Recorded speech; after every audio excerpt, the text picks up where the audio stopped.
7 stock 22 was a blast.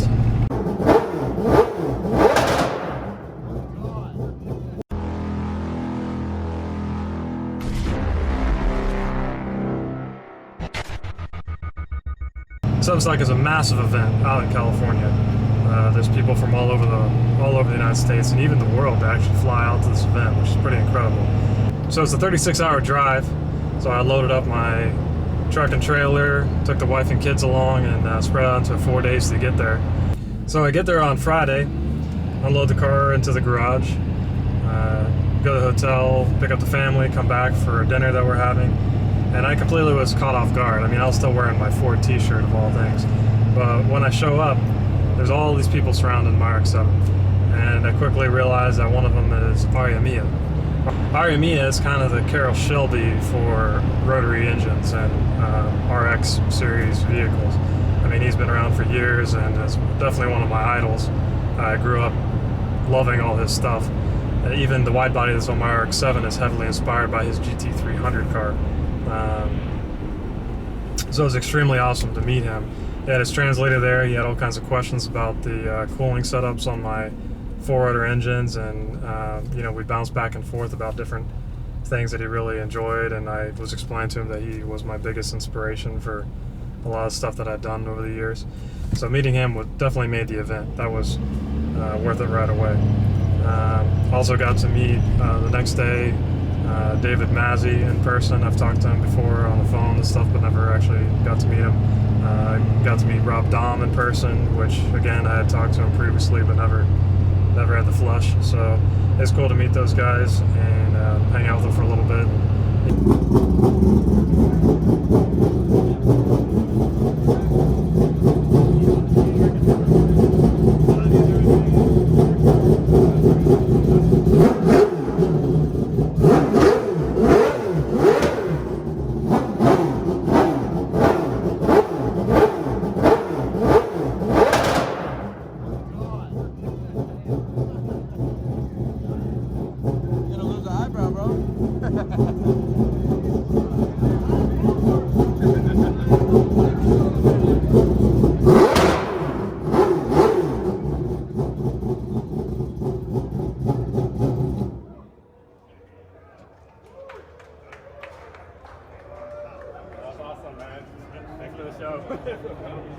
So Saturday morning is an exhibition event, which I run with the historic, famous Mazda race cars like the RX-792P and the GTO 2nd Gen RX-7. And so I go out, had a little bit of time on a simulator before I hit the track again to refresh my memory.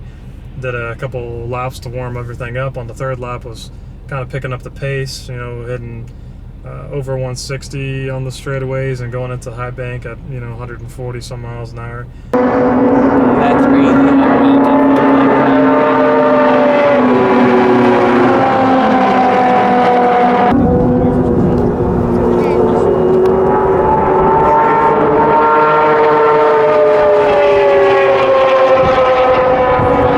And downshift after the high bank, and it rips out my front diff support. Once I hit the ground, it made all this racket and broke the drive shaft, and you know, I was like, what the heck is going on here? So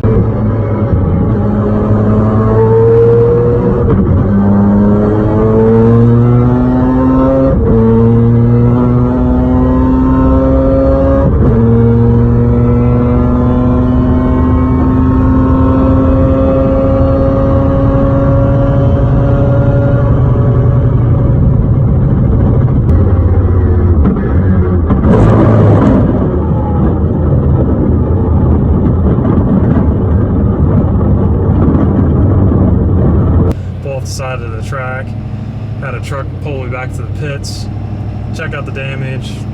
Didn't really know how deep it went, but it definitely broke the diff mount and sheared the drive shaft.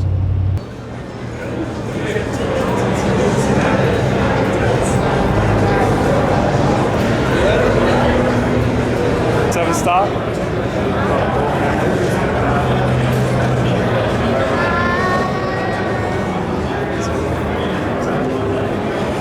Car had a little trouble, broke the rear differential mount. Under there, you See it hanging down low. End of the day early. But otherwise, nothing bad happened.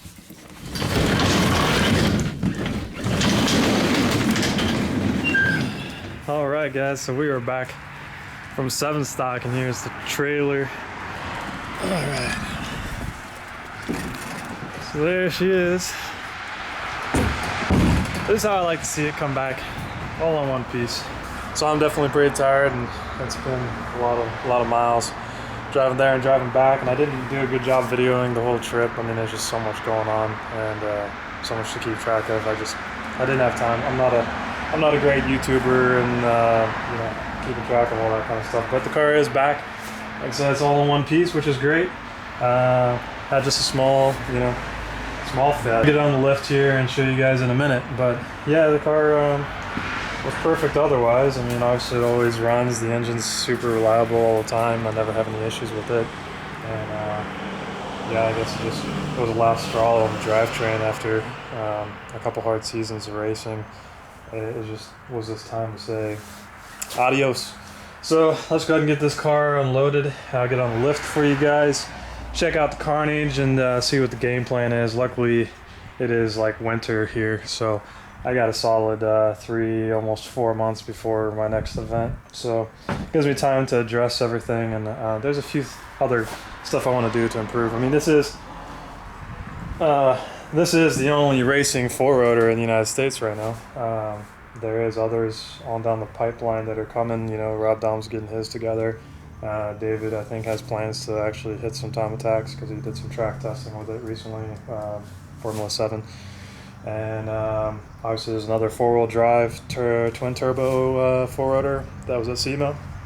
He mentioned doing some time trial with it too. So I'm pretty excited to see other 4-rotors coming out and, you know, like really, it's all good. You know, it pushes the industry further along, and there's just not enough 4-rotors out there like proving what they can actually do. You know, I've always said that the 4-rotor is kind of, unfortunately, more of a novelty engine.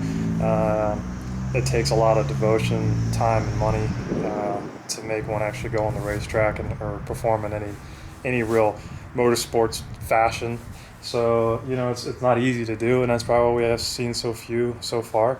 And this next year should be pretty cool. 2020, I'm hoping, you know, get a lot more on the track and a little bit of friendly competition as well, because I'm always one to have a fun time with competing against other people. So funny. One thing that's funny is everybody asks me how to fit my car in a trailer being so wide. That is the clearance, and this is a finger. I can't quite get my finger in there. All right, so that's gonna be the last time it runs for the season. So I'm gonna start digging into this thing. Of course, obviously fix it, and then other plans will be adding sway bars finally. This car's never ran sway bars, which is pretty crazy to think about. But I'm gonna take some spring rate out, add sway bars. I'm gonna do it with blade style cockpit adjustable, which will be pretty trick. And really, aside from that, take it to the wind tunnel, and I want to do some wind tunnel testing to really dial in this aero, see what the actual numbers are, and you know, get it totally balanced. And the last thing is I'd like to add a 2-stage intake manifold, so I'll have another slide throttle off the side here, and that way I'll have a long runner and a short runner, which for certain race classes that don't have horsepower limits, I can run kind of the best of both worlds. And then in my class where I do have a horsepower limit, I can just leave that shut with the same setup it has right now for the low power and stay legal. So that's kind of my goals for the winter. It's just intake, wind tunnel, and sway bars, and of course fix the rear end. Hopefully didn't hurt my transmission. Fingers crossed. $15,000 Sainz 6-speed sequential transmission. So I'm really hoping that sucker is in good shape. We're gonna find out in a minute, and I'll bring you guys along with me. Side, some of the damage going on. My brace. This is the front diff brace right here. It's my own design. Obviously, there's no power plant frame on this car anymore. I mean, everything's super custom. So this is my own made front diff mount, like a lot of things on this car. It's extremely lightweight, and it's been working really well. I mean, this is only 1-inch tubing, 060 wall, like real thin lightweight tubing. It probably only weighs a couple pounds. Newest design I was trying out. The brace didn't fail. The place where it was welded onto the chassis up in there is what failed. This is the piece that was welded up in there, and that's the two bolts that bolted right there. So this physically was in the chassis and ripped out the diff brace, then slammed on the ground, kinked the drive shaft, and then busted the yoke. Right there's the broken yoke. You can see it separated from the differential.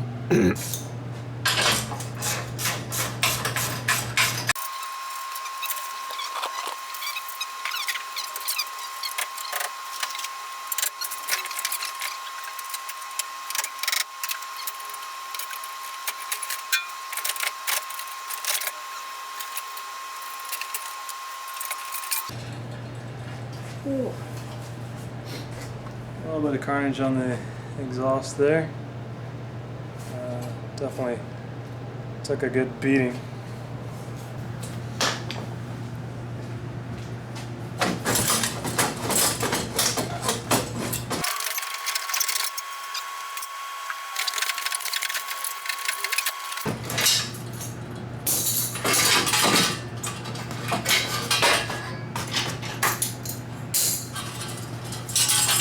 There's the other one.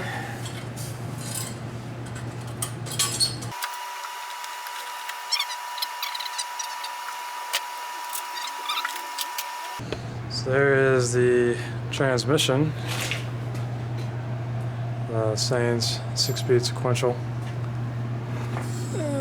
Looks like it's leaking a little off somewhere around the case. Maybe it beat up the rear joint when it broke.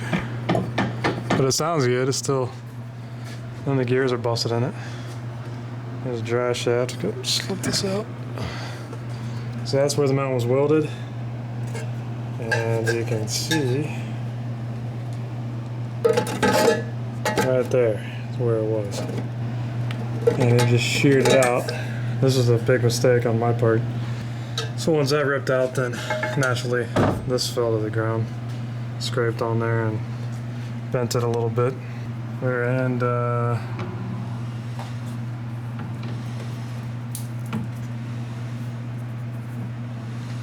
should probably inspect it, but it seems totally fine. I think I got away with just a drive shaft and remake this mount. What's funny is that the roll cage on the other side of this, on the other side of that right there, is actually tied to that. So all I gotta do is go to that tubing and bring it right down, and it'll be tied directly to the roll cage, which is what I should have done in the first place. But I guess I was trying to avoid having to do a whole bunch of reconstruction. So lesson learned there. These PC babies, because their mind's already made up. Like it said in South Park, their mind's already made up. There's no point in talking to them. So if you say anything remotely that can be seen. That's right. After you bring opinion, boy.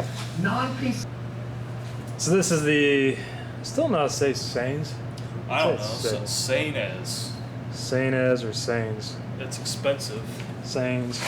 TT6 6-speed sequential transmission out of the car. Going to inspect it.